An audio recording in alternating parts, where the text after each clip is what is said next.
Hi friends, welcome back to my channel, or welcome if you're new. Today I am going to be telling you the books that are my hopefuls, the ones that I want to read during the summertime. So it is now the summer season and I wanted to show some books that are things I want to read during this season. So I have a stack of 10 books here to tell you about, and yeah, let's get into it. So the first book that I would love to get around to reading in the summer season is God Killer. This one has been on my radar for a little while now, and I've heard great things. People have told me I need to read this. So it's about a girl whose family are killed by a god, and she becomes a god killer and is seeking revenge. So this is the first book in a trilogy. So I'm intrigued to get around to this. The cover is stunning, and so many people have said it's incredible, and I need to read it. So this is the first hopeful on this list. The next one is one that I have started, but it's going to take me a while to get through because there is no audio book for me to get through it quickly, and that's Fault by Lumen Reese. I started this just recently. I'm not too far in.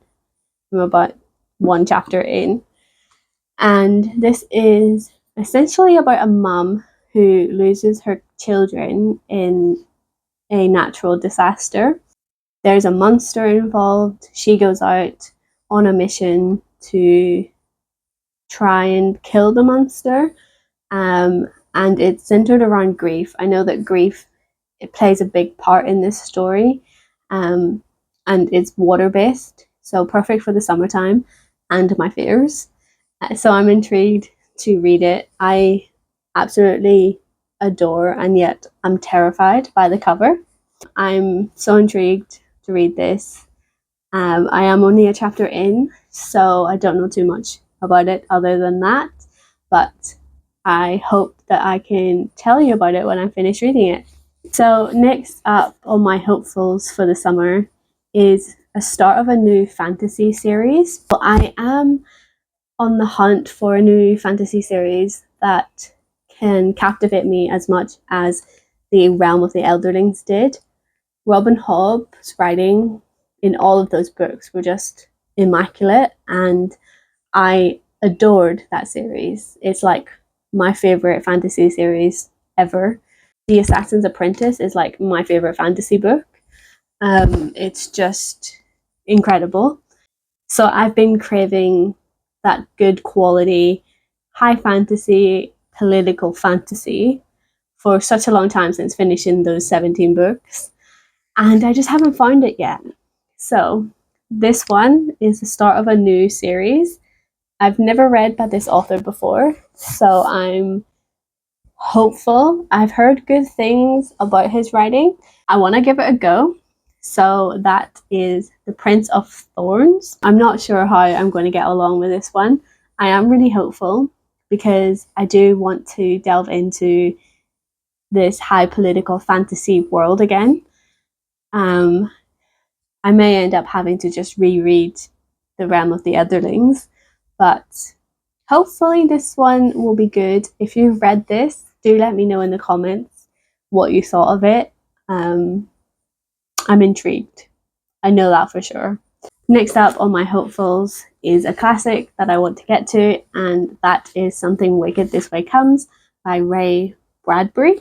This is like a circus-based story, and it's set on Halloween, but I feel like summer is the perfect time to get back into the Halloween-based books. And for me, carnivals and circuses kind of scream summertime anyway, so I'm mashing those two together, bringing this one out in the summertime and wanting to get through this. It sounds incredible. I've heard such amazing things, so I am looking forward to reading this during the summer. So the next book on this list is a water-based story again, and that's Slasher Witch at the Water Park by Penny Moons. So this book is a kind of extreme horror slasher book, maybe splatterpunk. Not entirely sure. I bought it because it was recommended on Amazon and thought the cover looked incredible. So why the hell not read it? So it's based on a water park and there is a witch involved, as you can tell by the title. So I'm intrigued to see what this one is going to be like. Hopefully it's a good slasher story to read. The next up is a book, again, that I got in the Abominable box. I'm trying to read more of these, so that's why I'm including this one. And that is Desert Creatures by Cray Chronister. So one of my favorite authors has blurbed the back. So Ali Wicks says, an unforgettable feat of world building. So I do enjoy world building stories. So hopefully that this can be an incredible read. I picked it because it does say desert, and to me, summertime is about traveling, going to the desert, in the sunshine, all of that jazz.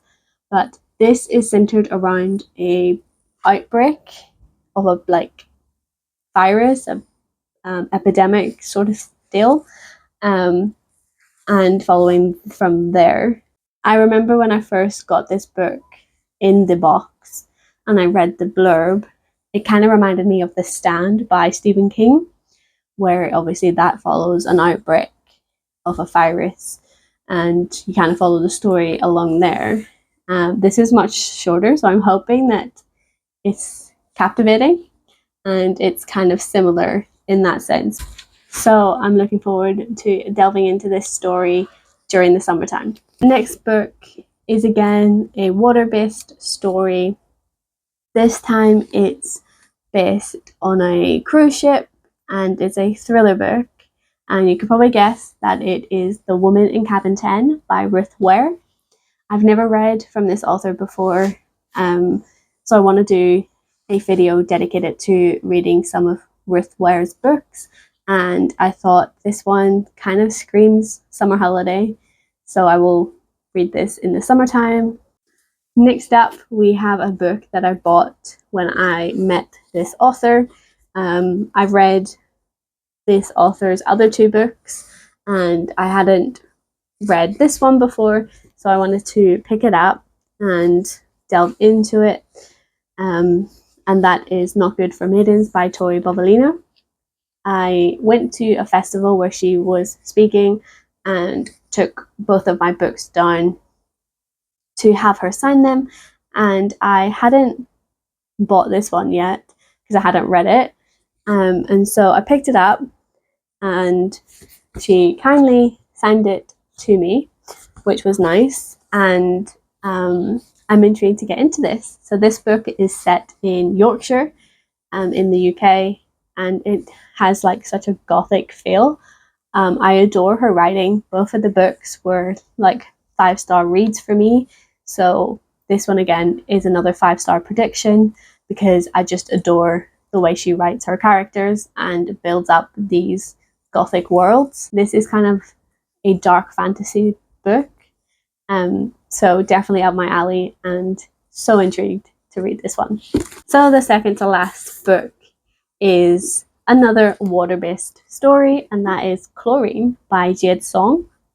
So this one I did want to read a while ago, but I thought it would be the perfect chance to read it during the summertime, and that's why it's in this list.